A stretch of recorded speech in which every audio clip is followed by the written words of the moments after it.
Então, o fato de você parar de tomar leite não significa que vai diminuir a lactose do neném que vai... Não. Nada a ver. Mas agora tá assim, os médicos cortando a Mas lactose das mães. às vezes a mãe então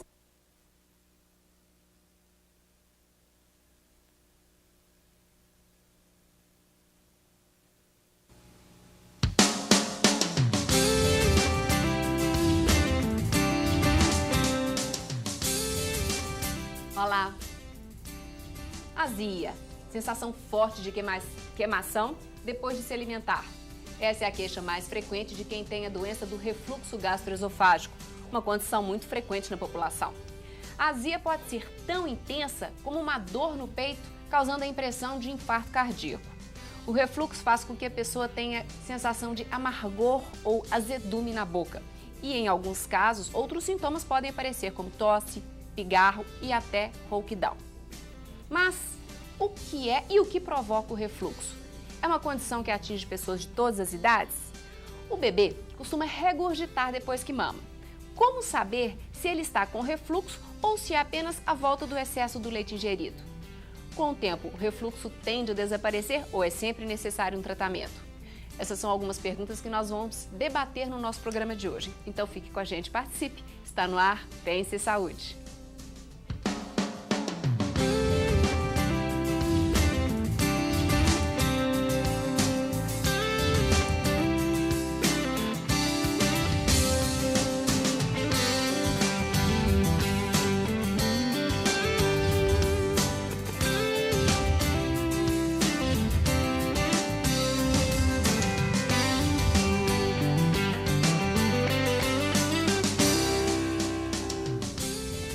Para falar sobre refluxo gastroesofágico, participam conosco hoje os gastroenterologistas Dr. Célio Jefferson Salgado, Dr. Celso Mirra de Paula e Silva e a gastroenterologista também clínica médica, doutora Marisa Fonseca Magalhães. E você? Tem alguma dúvida, quer fazer pergunta, comentário, até dar o seu depoimento sobre refluxo? Participe com a gente.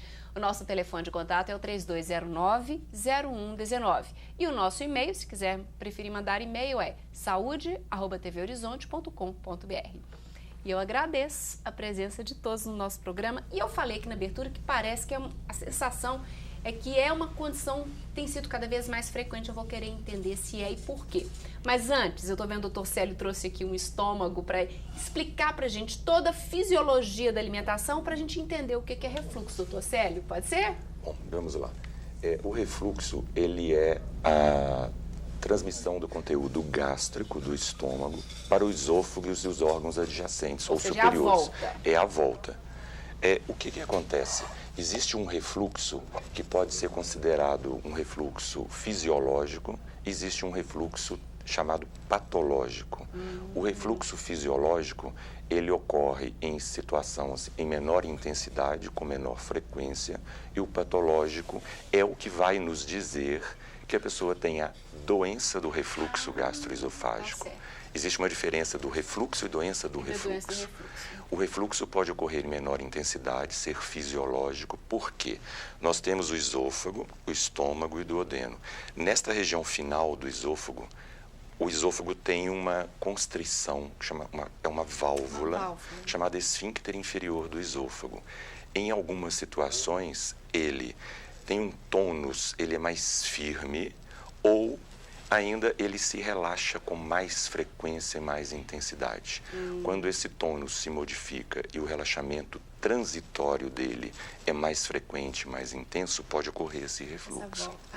E essa definição essa distinção entre refluxo e doença do refluxo, muitas vezes, em alguns exames a gente consegue detectar, como, por exemplo, a gente pode falar mais adiante, o refluxo detectado pela pH-metria, em que é um exame que detecta a intensidade do refluxo, a duração dele e o tempo total durante as 24 horas em que ele é realizado. Eu vou querer entender isso realmente depois, eu vou voltar nisso.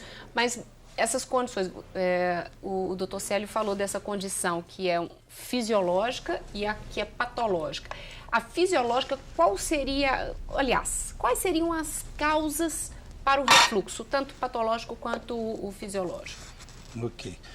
Bom, o refluxo fisiológico, ele acontece quando você tem a pressão gástrica um pouco aumentada, porque, na verdade, se você raciocinar, a cavidade abdominal, ela tem uma pressão positiva para ajudar o intestino a funcionar, etc. E a cavidade torácica tem uma pressão negativa, para que você permita que o pulmão se expanda, etc. Então você tem duas cavidades, uma com pressão positiva e uma com pressão negativa, separadas apenas pelo diafragma. Entendi. Né? Então é muito fácil que a da pressão positiva consiga jogar alguma coisa de volta da pressão negativa. Só que no fisiológico, como o Célio falou muito bem, é rápido, é um refluxo fugaz e que o esôfago tem condições de empurrar isso de volta, que é o chamado clareamento esofágico, auxiliado pela saliva e pelo próprio movimento de esvaziamento. Já o patológico, que é o que vai caracterizar a doença do refluxo, esse fisiológico normalmente é assintomático. Ah, tá. O fisiológico não dá sintoma. O patológico é sempre sintomático, sempre, quase sempre, com azia, regurgitação e até manifestações extraesofágicas. Por exemplo? Por exemplo, desencadear crises de asma, de laringite, né, de otite, de sinusite, tudo relacionado à parte... As infecções nas vias aéreas respiratórias. Né? Não quer dizer que o refluxo seja a causa única e exclusiva de uma asma, por exemplo, mas é um fator, como é na laringite. É muito comum se você receber uma pessoa que tem uma laringite, foi ao otorrino e ele falou, é refluxo. Na verdade, o refluxo é um fatores. Entendi. Né? E colaboram com isto, a obesidade é um fator que facilita o refluxo, obviamente se aumenta. Quanto mais gordinho, você não fica com tórax grandão, bonitão, você fica com aquela barriguinha, né? Que vai aumentar. E aí facilita essa... Facilita aumentar a pressão. A elegância também contribui um pouquinho, porque a gente costuma botar umas roupinhas bem apertadinhas para ficar mais bonito. Não respira, nem respira não, bem nem respira e nem... Então, roupa muito apertada, tipo bailarino espanhol, que costuma ajudar no refluxo. E alguns alimentos, né? O cigarro diminui a pressão desse esfíncter que o Célio mostrou. Então o esfíncter fica mais frouxo, permite, ele tem uns relaxamentos maiores, permite o refluxo, a bebida alcoólica, idem. Certo. Sabe? Comidas gordurosas, digestão fica muito difícil, tem pessoas que... Volta. Comida vem até aqui Liberação de perto. hormônio mesmo, né, doutor? O que, doutora Marisa? Liberação de hormônio mesmo, que regula essa pressão do esfíncter, né? O alimento gorduroso aumenta a liberação de colecistocinina, que é o hormônio que regula esse tônus do esfíncter. A mesma forma, comer muito de uma vez só, que essa acomodação do alimento no fundo gástrico, o Célio pode até mostrar nos o fundo mostrar porque o estômago ele tem dividido, divisões. Né? Esse é o fundo gástrico. Então essa dilatação desse fundo gástrico vai favorecer o relaxamento do esfíncter. Ah, tá. Essa parte aí que é o fundo gástrico. Uma outra situação seria o esôfago mais curto, que é o que vai determinar a hérnia de hiato, que muitas vezes as pessoas acham que é sinônimo de doença do refluxo, mas não necessariamente quem tem hérnia de hiato vai ter doença do refluxo. E nem todos que têm refluxo têm a hérnia. Eu vou querer entender, acho que nesse bloco não dá tempo, eu vou querer entender melhor. Então, o que é hérnia de hiato, a relação dela com refluxo e nem sempre, né? Mas isso a gente vai entender no próximo bloco, então. E quando a doutora Marisa comentou também sobre alimentos gordurosos, além de terem essa questão da regulação, né, hormonal, alimento gorduroso fica mais tempo no estômago. Demora mais tempo para ser digerido. Para ser processado. Quanto mais tempo fica no estômago, mais estimula a produção de ácido.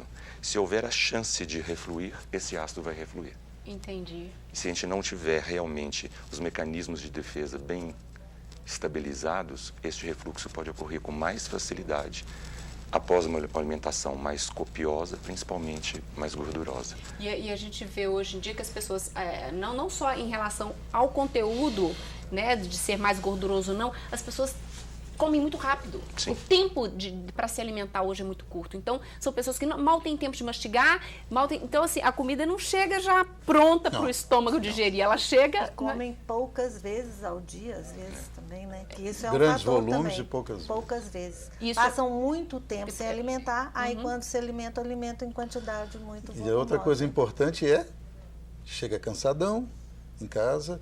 Para chegar em casa, pega 3 ônibus, chega em casa tarde, toma um banhozinho mais ou menos.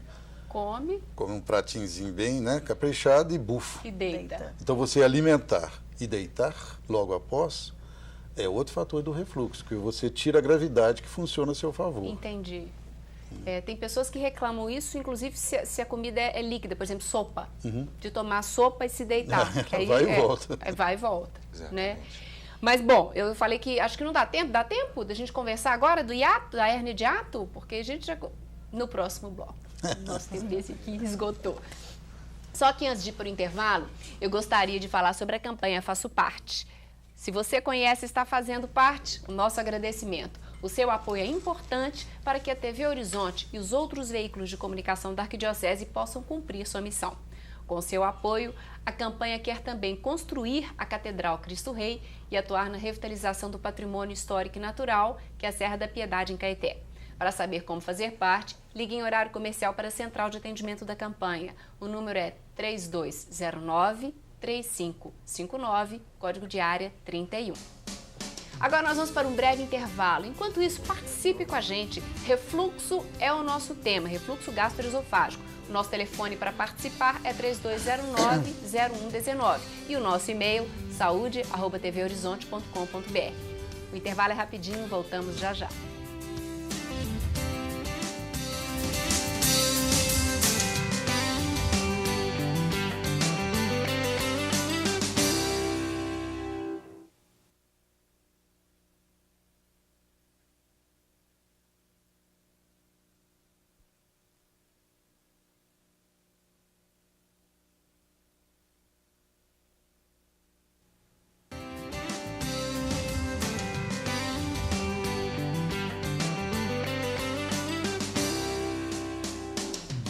Refluxo gastroesofágico, esse é o tema do programa Pense em Saúde de hoje, você já sabe.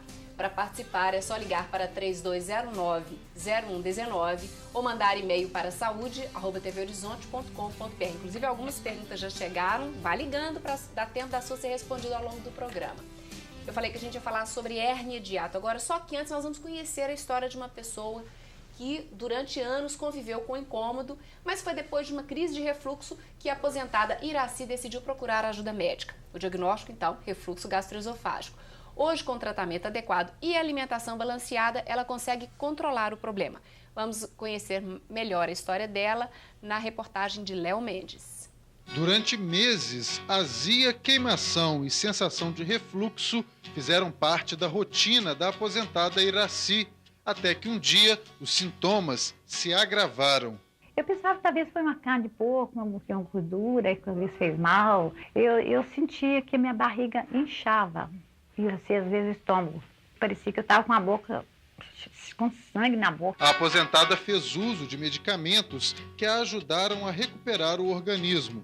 A alimentação saudável também contribui para evitar que os sintomas voltem. Com mamão, assim, como mamão com granola, como linhaça, tá ali na cozinha, aveia, essas coisas assim. Tirei todas as coisas ácidas. Não posso chupar laranja, nem aquela laranja ali no Serra d'Água, não pode, que aí de noite eu não durmo, com refluxo.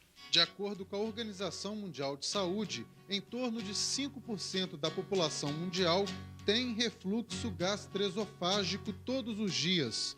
Não há idade certa para começar a apresentar os sintomas, que vão desde azia a tosse crônica e rouquidão. Se a pessoa sentiu, tá com azia, aquela queimação, que acorda no meio da noite ou então de manhã, se sentiu qualquer coisa no estômago, é melhor que vá ao médico.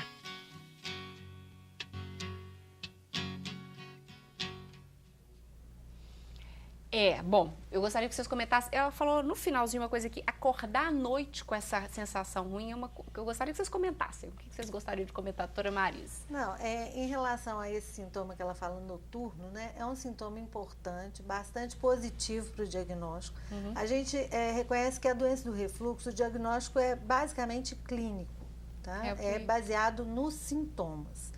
Claro que em algumas condições a gente vai ter que lançar a mão de exames complementares para confirmação do diagnóstico ou para pesquisar complicações da doença.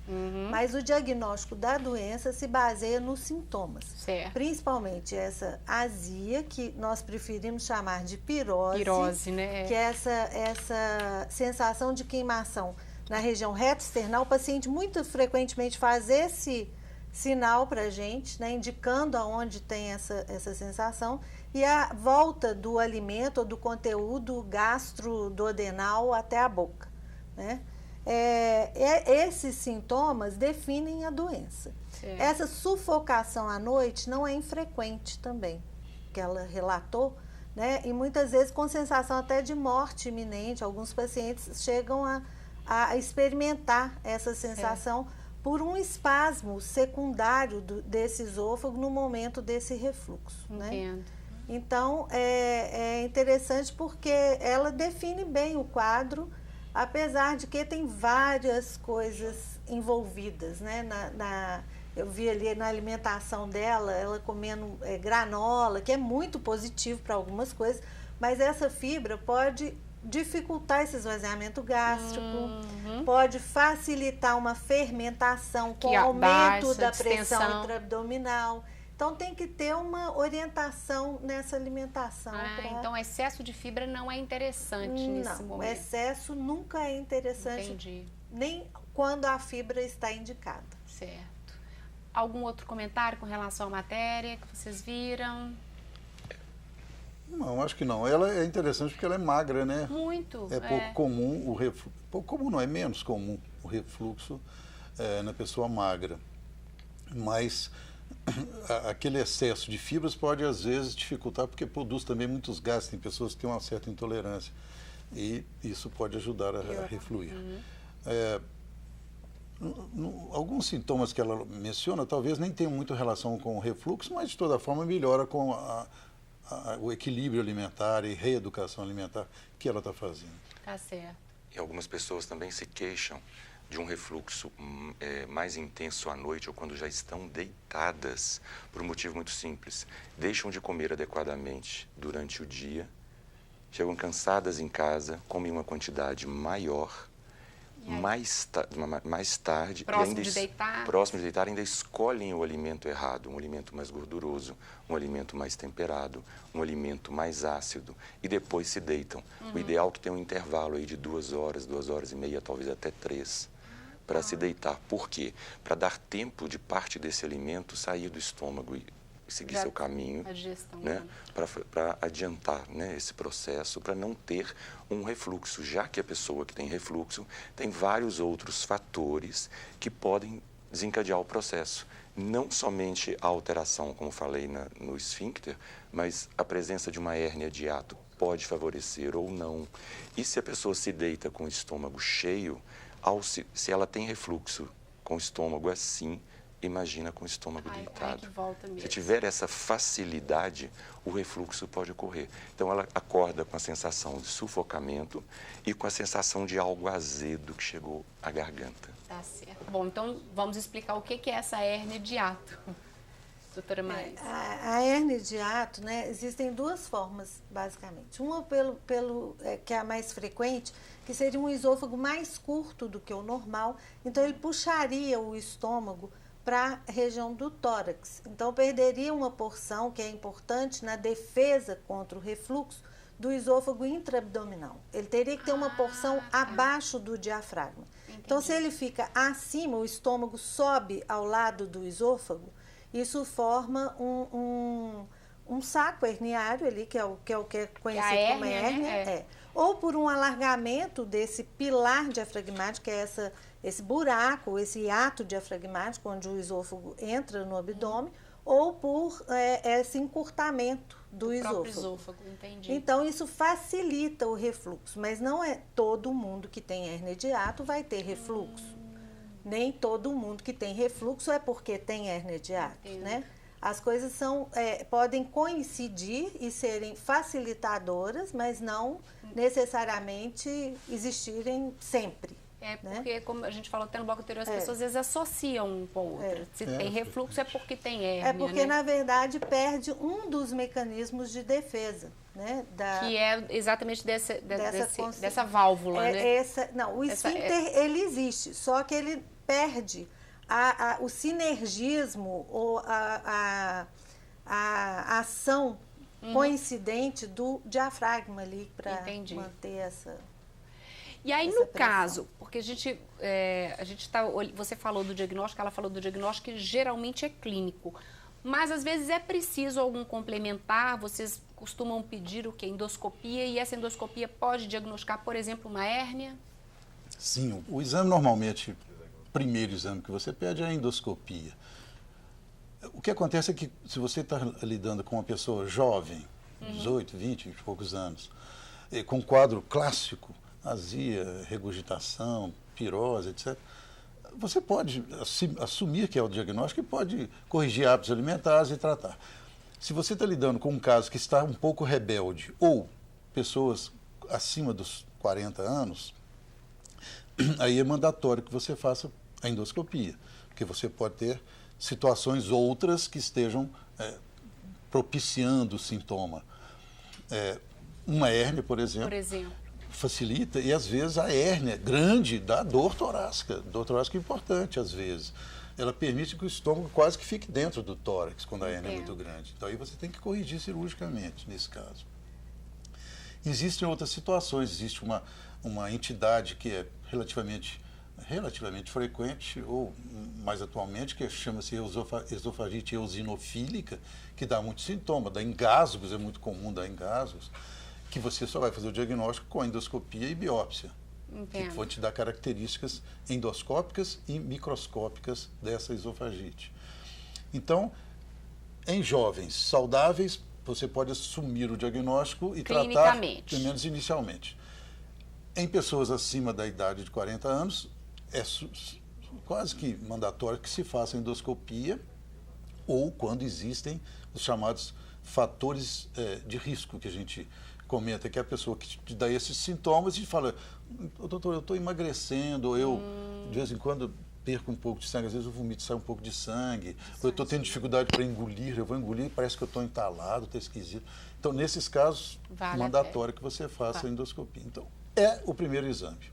É o primeiro exame. E quando você tem um quadro que é atípico, a pessoa tem um asma que não melhora e fala: olha, o meu pneumologista falou que é refluxo. Entendo. Então, nesse caso, você lança a mão da pH-metria, que é o que o Célio comentou, que depois ele vai comentar com mais algum detalhe, que te ajuda a fazer esse diagnóstico. Não, realmente você está tendo refluxo, porque se ele for negativo, você diminui a chance do refluxo. Então, explica para a gente o que é pH-metria, que exame que é esse? Pegando esse gancho aí, puxando o assunto da endoscopia, a endoscopia é o primeiro exame quando solicitado, porém ele não vai perceber o refluxo. Vai perceber, muito provavelmente, a consequência do refluxo. Pode encontrar uma mucosa inflamada, a esofagite. No esôfago.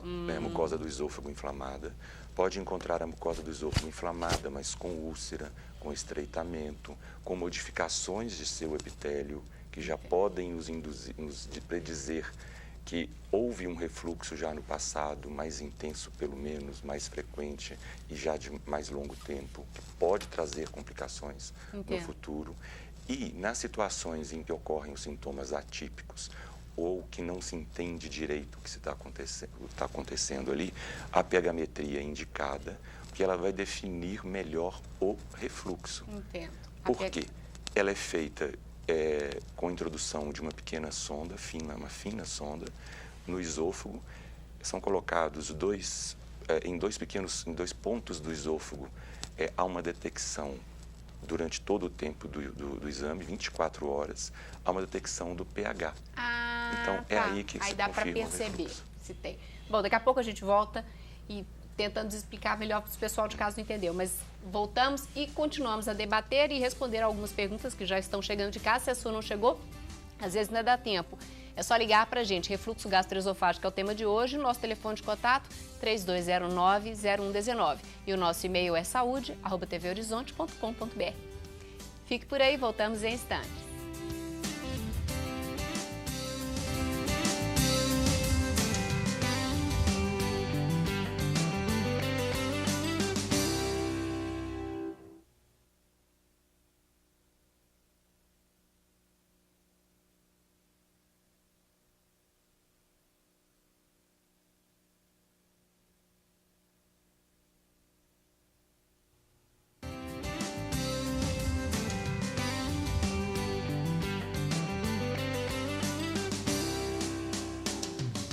Refluxo gastroesofágico. Refluxo gastroesofágico é o tema do programa Pense em Saúde de hoje. Para participar, você já sabe, é só ligar ou mandar e-mail. O telefone de contato é o 3209-0119. E-mail é saúde@tvhorizonte.com.br. Eu vou já começar com as perguntas, que foram muitas, só para a gente voltar aqui no exame anterior.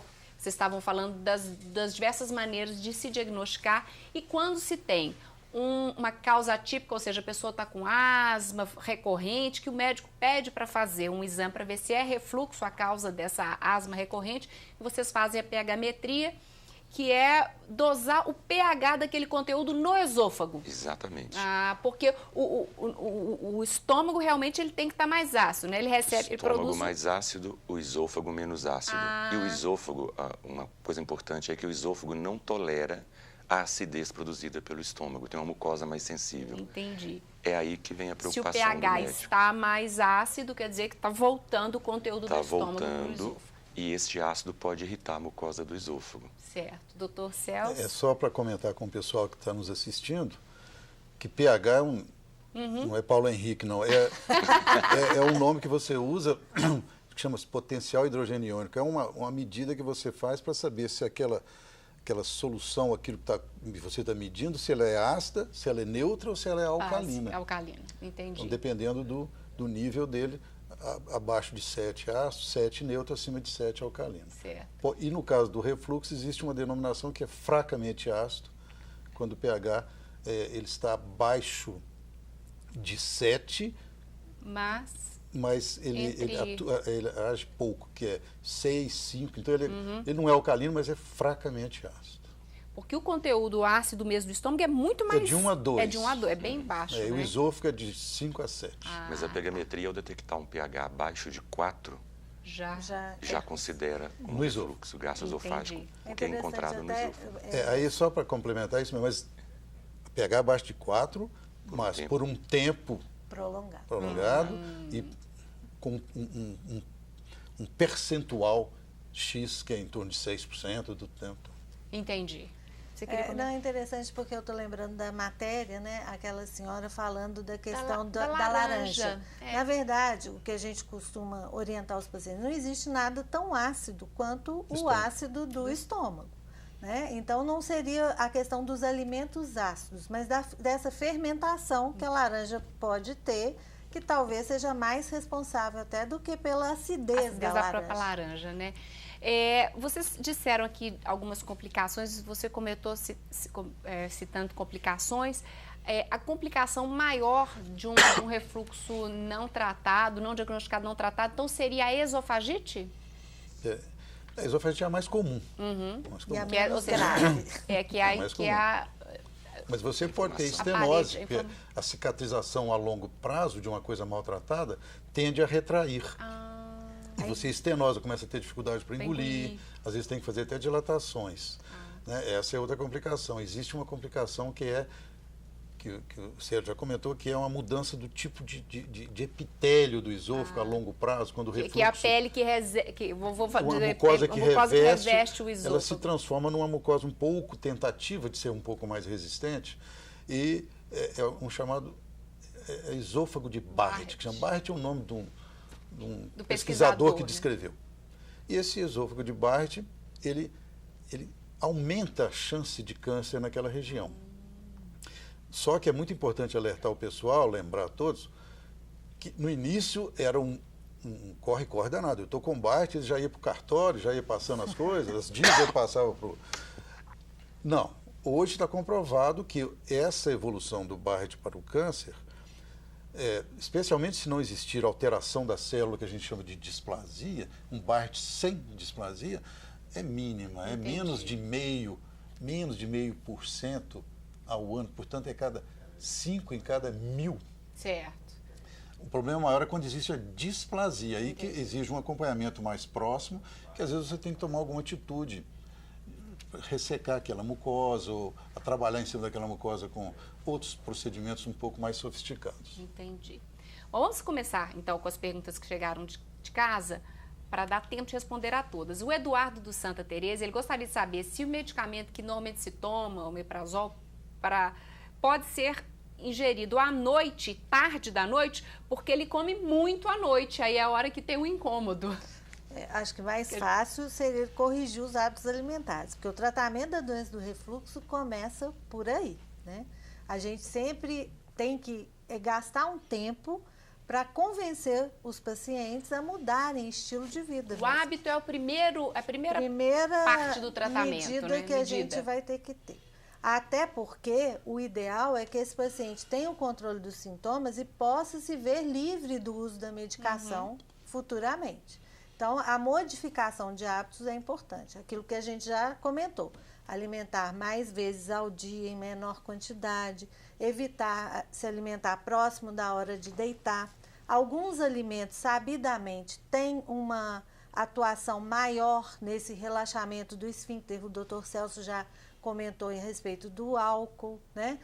Os alimentos que fermentam muito, os gordurosos, o chocolate, os que contêm cafeína, entra o café, né, também. O chá então, e outros que contêm então a gente tem que, os condimentos, muito importante, 2 que são muito utilizados, né, principalmente na culinária mineira, né, que a nossa comida é uma comida... bem condimentada. E bem favorável ao aparecimento de refluxo, porque a gente tem gordura, né, usa-se muito carne de porco, feijoada, né, e o alho e a cebola tem uma implicação.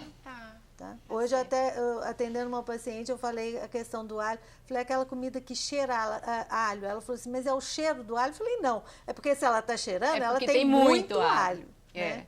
Então, essas questões para a gente orientar o paciente a diminuir. A questão do refrigerante, por causa do gás, que vai aumentar o volume no estômago, então vai facilitar o refluxo. Né? Tudo que facilita a distensão do estômago vai facilitar. Deve ser evitado. Com relação à alimentação, uma coisa muito importante é que às vezes o paciente pensa o seguinte: eu tenho que ter uma dieta para o refluxo, uma dieta para a doença refluxo. Na verdade, o que se orienta é uma dieta saudável. Então, o que o nutricionista e o médico orienta como dieta saudável é a dieta do tratamento do refluxo. Para todo mundo, com ou sem refluxo, né? Mais refeições em menor quantidade. Mais fracionadas, né? Com menos tempero, menos gordura, menos acidez, menos açúcar, né? E menos alguns hábitos: cigarro, cafeína, refrigerantes, álcool e produtos mentolados. Que podem abrir o esfíncter inferior do esôfago e favorecer o refluxo. Entendi. São aquelas guloseimas com menta e hortelã. Entendi. Bom, aqui, acho que de alguma forma vocês já responderam aqui. O Newton Dias, do Carlos Prates, ele quer saber se a pessoa que demora muito para se alimentar, mas come porções moderadas, se isso é melhor. Ou seja, faz refeições não rápidas, mas de uma forma... O que eu entendi a pergunta é essa. Ele é mais lento para fazer refeição do que em vez de comer rapidamente. Isso é melhor? Seria o mais indicado? No caso, sim. Não é isso. Porque ela está me explicando, não. É que ele dá grandes intervalos entre uma refeição e outra, se isso é melhor. Não. O estômago trabalha melhor, mais vezes por menos tempo. Ou seja, dar menores intervalos e comer menos nesses intervalos. Até porque o próprio alimento vai ser um neutralizador desse ácido. Se ele fica muito tempo com o estômago vazio, mesmo que ele não tenha distensão pelo alimento, ele vai refluir ácido puro, né? E aí vai ser mais danoso para o esôfago. O Américo, lá de Água Branca, ele diz que às vezes dorme e acorda com a boca amarga. E ele pergunta que isso geralmente acontece depois que ele janta e se deita logo depois de jantar. E pergunta se é refluxo, e refluxo tem cura? Acho que ele mesmo vocês já responderam, né? Mas é exatamente essa sensação, né? Exatamente. Lembrar apenas que a boca amarga, às vezes, é porque está subindo também um pouquinho de bile, sabe? Às vezes o paciente falou, eu estou com gosto de fel na boca, ele mesmo já te diagnostica. Entendi. Porque o refluxo não necessariamente só de ácido, você pode ter refluxo de alguma coisa contendo bile também. Então, ele come, às vezes é uma comidinha um pouquinho mais, né, caprichadinha e tal, com os torresminhos, e deita, vai de bilis, vai sobrar bile, vai refluir isso tudo. Bom, é que refluxo e tem cura, a gente vai ver daqui a pouco no próximo bloco, mas tem cura. Tem cura, ué? Tem. Só ele falar o que nós estamos fazendo aqui, que ele vai ficar joia. A Lu Bernardes, lá do Bandeirantes, diz que o filho dela engasga toda vez que vai comer alguma refeição. Ela gostaria de saber se isso tem relação com refluxo, o engasgo. Qual é a idade? Ela não falou a idade do filho.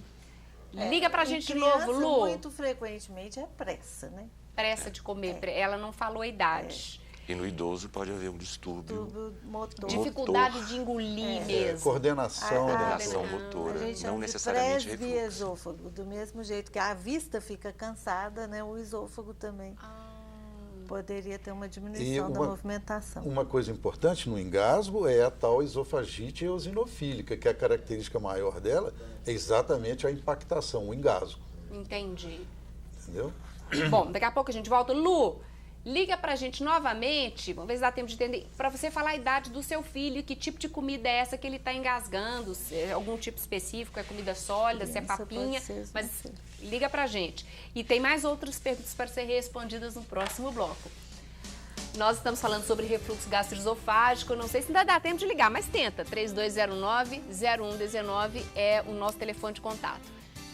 Agora nós vamos para o intervalo, que é rápido, então fique por aí e voltamos daqui a pouco.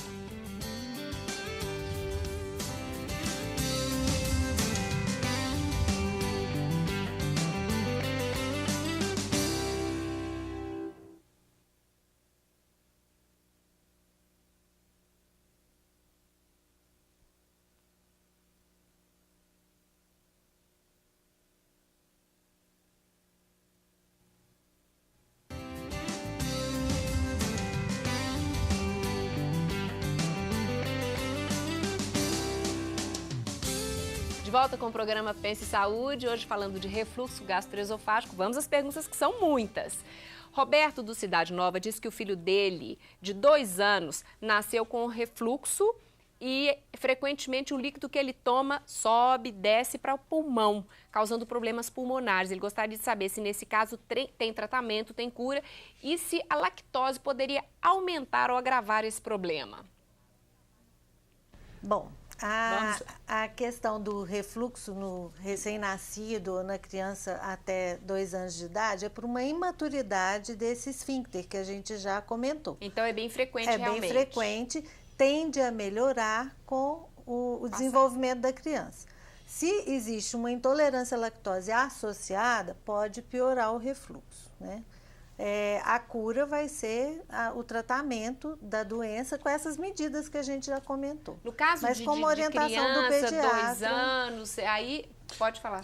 Nesse caso, lembrar uma coisa importantíssima que é elevar a cabeceira da caminha. Ah, tá. Sabe? O espessamento da dieta, evitar coisas muito líquidas sem um espessamento, porque às vezes o espessamento da dieta pode melhorar. Facilita, né? Melhor. E nem sempre ela terá uma intolerância à lactose. Ela pode ter uma reação à forma como essa lactose está sendo oferecida. Muitas vezes uma mamadeira com um leite, uma forma muito líquida, ou mais frequentemente, ou aquela mamadeira da madrugada para acalmar a criança. Achocolatado, às vezes, né? Que o chocolate você já falou que piora, né? E às vezes alergia. E não intolerância. Entendi. A alergia à proteína do leite. Sim, e não que intolerância a desaparecer à lactose. com a idade. Certo. Bom, porque no caso dele está gerando problemas pulmonares, né? É um caso um pouco mais sério, tem que vigiar. No caso dele, lembrar sempre de elevar a cabeceira da cama. Cabeceira. A Sandra, do centro, o marido dela está em cama hospitalar e tem muita tosse durante a noite, durante a madrugada, como se ele fosse vomitar. Ele tem uma sonda, se alimenta por meio da sonda e gostaria de saber se ela deve levantar a cama para ele se alimentar. Sim, sem Sempre. dúvida. 45 graus é o ideal, né? 45 graus. Na administração da dieta, por via enteral, ou por sonda nasoentérica, ou por gastrostomia. Sempre 45 graus. A Gisele de Garapé gostaria de saber se, além da alimentação, se o estado emocional também pode provocar refluxo. Quando ela está mais ansiosa, ela sente que o refluxo aparece principalmente na garganta. Ele pode não provocar, mas exacerbar uma situação que já existe, principalmente quando esse estado emocional alterado promove uma alteração na mobilidade deste esôfago. Então, ela pode ter algumas queixas relacionadas a isso. E a percepção, às vezes, né, pela própria irritabilidade, ansiedade, a percepção do sintoma fica maior. O limiar muda. A sensibilidade ao dor fica aumentada. Ana Luísa, lá de Santa Luzia, ela toma um medicamento há vários anos porque ela tem hérnia de hiato e esofagite, um medicamento que a gente até já comentou. Ela vai fazer uma cirurgia de correção porque ela está com o esôfago de Barrett, que você tinha comentado, doutor. Aí, para isso, ela terá que fazer uma endoscopia. Ela gostaria de saber quantos dias antes ela deve parar de tomar esse medicamento para poder fazer endoscopia. Aí está uma misturada danada. Porque, primeiro, o fato de ter Barrett não quer dizer que você tenha que operar.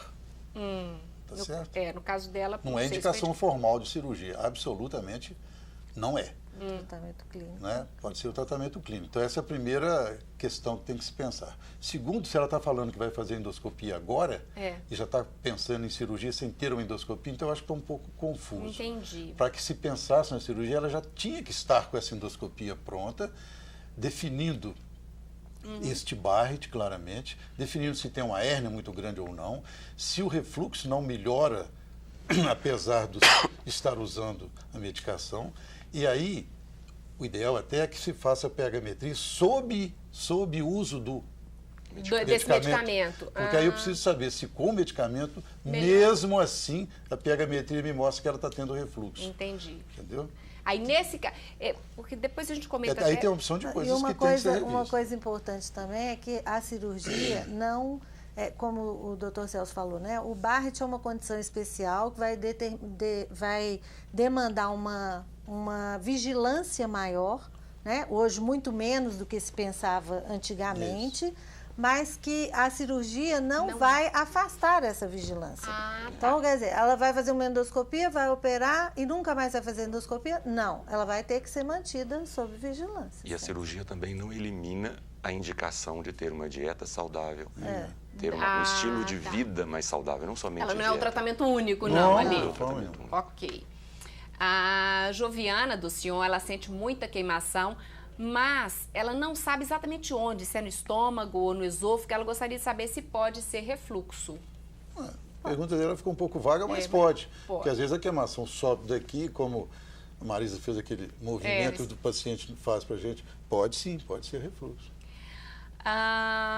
Valdenir do Santa Teresa tinha muita azia, chegava a sair água pela boca de tanta azia. Tomou biotônico Fontoura e nunca mais teve azia. Gostaria de saber qual o motivo disso. Também gostaria. Não tem, né? Não, a primeira coisa a se questionar é o diagnóstico de refluxo. Se não dá para ver Exatamente. se... Odilon do Anchieta teve hérnia de hiato e depois refluxo. Os dois, ele diz o seguinte, sumiram de repente. E depois apareceu um divertículo na entrada do estômago, impedindo a entrada do alimento. Ele gostaria de saber qual a solução para isso e se tem até relação entre um e outro. Não. Peraí, repete o final do negócio aí. Bom, tinha hérnia de hiato e refluxo. Ele disse que parou de ter os sintomas, sim. então ele disse, sumiram. Mas agora parece que apareceu um divertículo na entrada do estômago. Entrada do estômago... Dificultando, inclusive, a passagem do Se é na alimento. entrada do estômago, é no fim do esôfago. É, no fim do esôfago. Epifrênico. Né? É possível, se for um divertículo grande, pode dificultar A passagem do alimento. Sim, pode. E o fato dele ter melhorado, possivelmente ele mudou algum hábito alimentar. Isso, mas essa dificuldade que ele está tendo pelo divertículo tem solução? Isso é cirúrgico? Cirurgia. Ok. Por e-mail chegou a pergunta, meu nome é Cleide, gostaria de saber se dor no estômago, que dá a impressão de dor nas costas ou dor no peito, é sintoma de refluxo. Ela diz que eles têm isso frequentemente. Pode ser ou não. É de refluxo, mas é de outras coisas Também. O melhor é se consultar para tentar esclarecer o sintoma. Né? Não dá para a gente falar aqui... A dor torácica é uma queixa é um sintoma. do refluxo. Agora, a dor nas costas não é tão característica. A dor nas costas é mais característica de úlcera. Exatamente. Úlcera de parede posterior do estômago, que dá um reflexo como se fosse dor na coluna. Então, vale Mas a pena... não impede que seja, eventualmente, de refluxo. Mas é Refluxo. menos comum. A dor torácica, né, mais à frente, já pode ser relacionada a refluxo. Já as costas já pode Aquela ser... dor torácica não cardíaca, não cardiológica, pode, em até metade dos casos, ser de origem esofágica. Como a gente até abriu o programa falando disso. Só que dor torácica não cardíaca, temos que ter a opinião do cardiologista falando que ela não é cardíaca, porque Certo. a dor cardíaca é letal, né? Então tem que se ter essa exclusão para que se... Exatamente. Tirar, Isso. descartar Isso. essa Exatamente. possibilidade. A Miriam do Jaraguá diz que o marido dela tem esôfago quebra-nozes. Gastroenterologista mandou tomar um medicamento, eu já falei qual medicamento aqui no ar, mas o cardiologista é contra ele tomar essa medicação, pois ele é cardiopata grave. Ele diz que tem todos esses sintomas que os médicos estão falando aqui ao longo do programa e ela quer saber, então, se esse quebra-nozes tem relação com refluxo. O que é esse esôfago de quebra-nozes? O que é isso? São contrações esofágicas intensas, muito fortes, que dão dor torácica que simulam até a angina. Ah, tá. Sabe? É realmente de difícil tratamento. Às vezes você usa medicamento que ela comentou, que é como se ele favorecesse a dilatação do esôfago.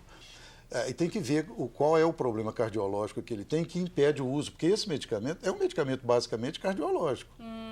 Você usa em pressão arterial elevada, em certas situações você usa cardiológicas. Precisa saber qual é o efeito colateral para ele que ele não pode usar desse medicamento. Entendi. Mas então não tem relação com o refluxo esse? Não. É uma outra condição. O refluxo pode participar no contexto, Entendi. mas é uma situação, pode até ajudar a desencadear a crise desse esôfago Eu já até comentei a questão dos espasmos esofagianos que vem em consequência do refluxo, né? Certo.